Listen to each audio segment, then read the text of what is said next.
কোথাকার ব্রিজ দেখাই? জেলার ব্রিজ, গ্রামের ব্রিজ, মফস্বলের ব্রিজ, কলকাতার ব্রিজ দেখাবো। কুদঘাটের ব্রিজ। কুদঘাট খুব পরিচিত নাম না কলকাতার মানুষের কাছে, এই জেলার মানুষের কাছেও কুদঘাট। আপনারা তো কলকাতায় মাঝে সাঝেই আসেন, প্রায়ই আসেন। কুদঘাটের ব্রিজের অবস্থা দেখুন।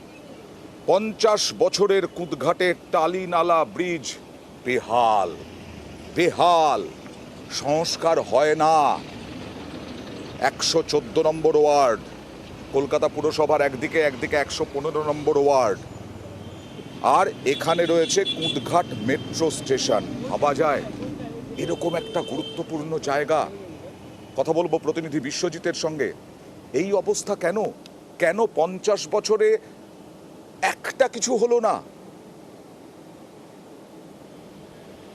একদমই 50 থেকে 60 বছর আগে এই যে ব্রিজ হয়েছে এবং সেই সংকীর্ণ ব্রিজ এখনও রয়েছে, অর্থাৎ সেই সময় যে ব্রিজ তৈরি করা হয়েছিল তার সম্প্রসারণ হয়নি, তার সংস্কার হয়নি দীর্ঘদিন।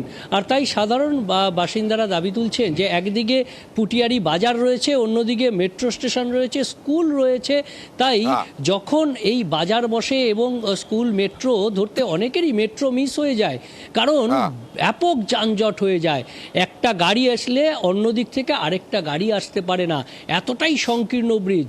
স্থানীয় বাসিন্দারা তো বটেই, এখানে যে সমস্ত অফিস রয়েছে তার যারা কর্মী আসেন তারাও রীতিমতো জেরবার। আর তাই সাধারণ বাসিন্দারা দাবি তুলছেন এই ব্রিজ অবিলম্বে সংস্কার করা হোক। একদম, তুমি রাতের বেলা বিশ্বজিৎ প্রচন্ড যানজট হয়, অফিস যাওয়া দুষ্কর হয়ে যায়, কলেজ যাওয়া দুষ্কর হয়ে যায়। তারা কি বলছেন দেখুন।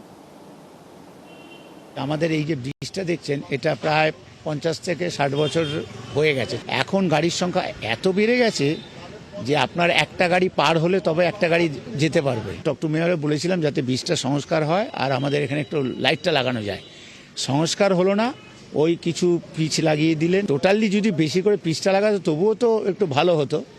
আর লাইটটা এখনও লাগানো হয়নি। মেয়র বলেছিলেন এখন ফান্ডের অবস্থা ভালো না, ফান্ডের অবস্থা ভালো হলে চওড়া হয়, চওড়া হলেই সবচেয়ে ভালো হয়। অনেকে মেট্রো মিস করে, আমরা বাজারে যাই, রোজ সকালে বাজারে অসুবিধা হয়, সন্ধেবেলা আসলে আপনারা বুঝতে পারবেন যে এই রাস্তাটার কি অবস্থা হয়। প্রত্যেক দিন সকালবেলা জাম হয়ে যায়, বাইক, গাড়ি, লরি, বড় বড় ট্রাক চলে যাচ্ছে এখান দিয়ে, প্রতিদিনই হচ্ছে। সকালে স্কুল টাইমে তো বেশি অসুবিধা হচ্ছে।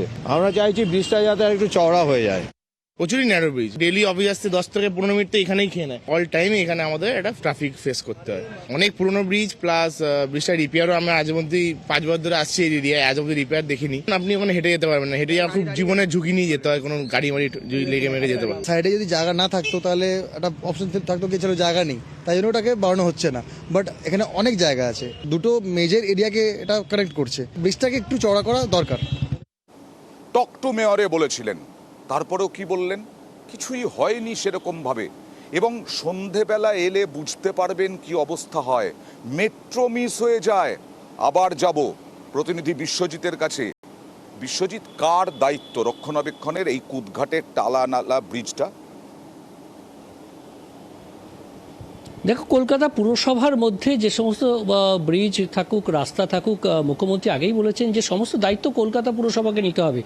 স্থানীয় কাউন্সিলর, অর্থাৎ একদিকে 115 নম্বর ওয়ার্ড, আর সেই কাউন্সিলর নিজেই বলছেন যে এই ব্রিজটা এতদিনের, তার স্বাস্থ্য পরীক্ষা অবিলম্বে হওয়া উচিত, না হলে যে কোনো দিন দুর্ঘটনা ঘটে গেলে দায় তিনি কথা বলছেন।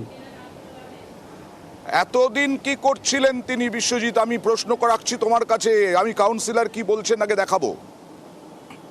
এটা তো কর্পোরেশনের বিষয় নয়। আমাদের পক্ষ থেকে আমরা ইরিগেশন ডিপার্টমেন্টকে আমরা অনুরোধ করতে পারি যে যেন ওই ব্রিজটা একটুখানি ওরা দেখে নেয়। তো যৌথভাবে হতে পারে এটা, তবে সেতুটার রক্ষণাবেক্ষণ এবং উন্নয়ন করা দরকার ভীষণভাবে। হাই টাইম, যে কোনো দুর্ঘটনা ঘটে গেলে কিন্তু আর জবাবদিহি করার মতো অবস্থায় থাকবো না আমরা।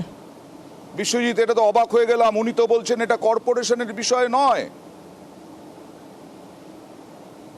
একদমই এই যে টালিনালার উপরে যে সেতুগুলো করা হয় সেগুলো সেচ দপ্তর করে থাকে এবং বেশ কিছু ব্রিজের দায়িত্ব সেখানে কেএমডিএ করে থাকে, রক্ষণাবেক্ষণের দায়িত্ব কিন্তু কার? যেই করুক তার প্রপোজাল রক্ষণাবেক্ষণ এগুলো কলকাতা পুরসভা দেখে থাকে এবং এই যে আচ্ছা। সেই প্রপোজাল এখনো পর্যন্ত প্রপোজাল তো যায়নি এবং ডিপিআর, তারপর ডিপিআর তৈরি হবে, তারপর সংস্কারের কাজ।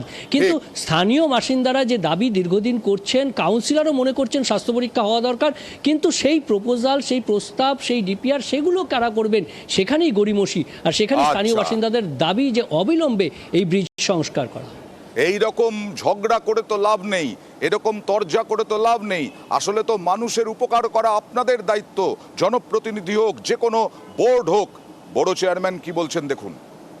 ব্রিজটা যদি চওড়া করতে হয় তাহলে বাঁ দিকে আর খুব একটা আমরা জায়গা পাচ্ছি না, স্পেস পাচ্ছি না। তার কারণ আমার ড্রেনেজ পাম্পিং স্টেশনের যে আউটফলটা, সেই আউটফলটা ওই ব্রিজের দিকটাতেই আছে। রইল বাকি ডান দিকে একটু জায়গা আছে এবং সেটা আরবিএনএল এর সাথে একটু কথা বলতে হবে। ব্রিজটা শুধু যে খারাপ অবস্থায় আছে তাই নয়, ব্রিজটাকে একটু উঁচুও করতে হবে। ব্রিজটা খুব ডাউন, এটা নিয়ে একবার মেয়র সাহেবের সাথে কথা বলেছি। আশা করি 24-এর এন্ড নাগাদ এই ব্রিজটাকে আমরা একটুখানি চওড়া করে মানুষের সুবিধার্থে কিছু করতে পারবো।